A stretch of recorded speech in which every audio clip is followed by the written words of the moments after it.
So now that we've explained something about these rudiments in their home state, so to speak, I'll show you how they work in this solo. When we look at this piece, you'll see 6 8-bar phrases, each repeated, and the whole piece is in 2/4 at a fairly steady tempo. But if you're thinking about the rudiments the way that I was trying to discuss earlier, I'm hoping that you'll find little hints of elements of cross rhythms or polyrhythms or whatever quasi-technical term you like to use that imply a little bit of a conflict within that kind of meter.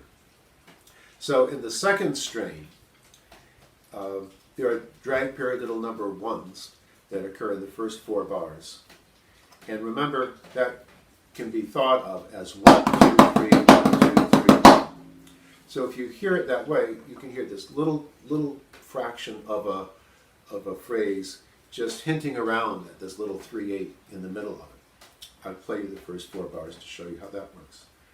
1, 2, 3, 1, 2, 3. Just a little bit. It's reinforced in the second part of that strain. Instead of doing drag paradiddles, we play a 5-stroke roll into a single paradiddle, which takes the same amount of time. It also implies the 3/8.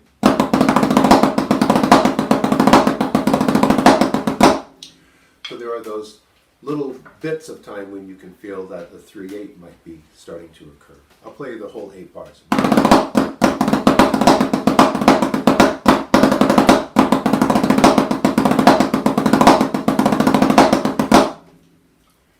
In the next strain, the flam accent, which, as you now know, was used to fill up half a measure of 6/8, is now used as 16th notes in the 2/4.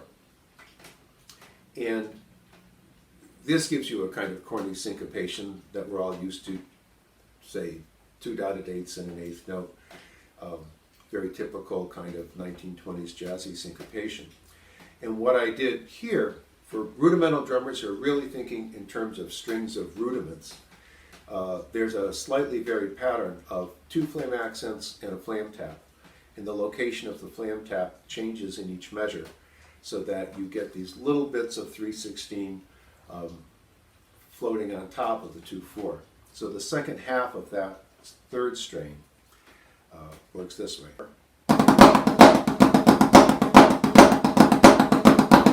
In the fourth strain, we get to a rudiment that's, as I said before, really not understood very well, the flam paradiddle diddle.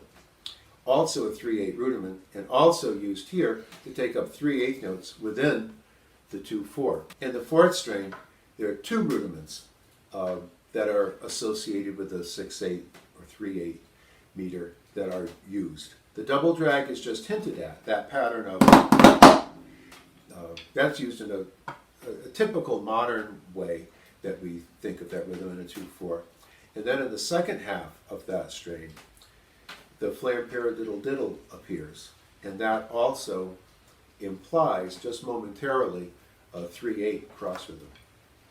So I'll play you the fourth strain. You'll hear double drags and flam paradiddle diddles peeking their heads out the side of the strain and just hinting a little bit at a different possibility to how to interpret the meter.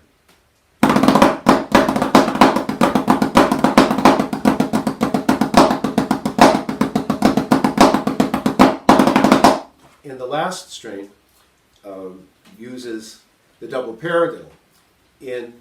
I think this is funny because it's used in its normal context that we think of it every day now as sextuplets. And that's, it's become normalized. But to a real old drummer, I would think if someone could come back to life from the early 19th century, what would appear odd to them would be that the double paradiddle fits so conveniently into a 2/4 because it really was used in the 3/8 context. I alternate sextuplets with hand-to-hand sticking and sextuplets with the double paradiddles. One more time.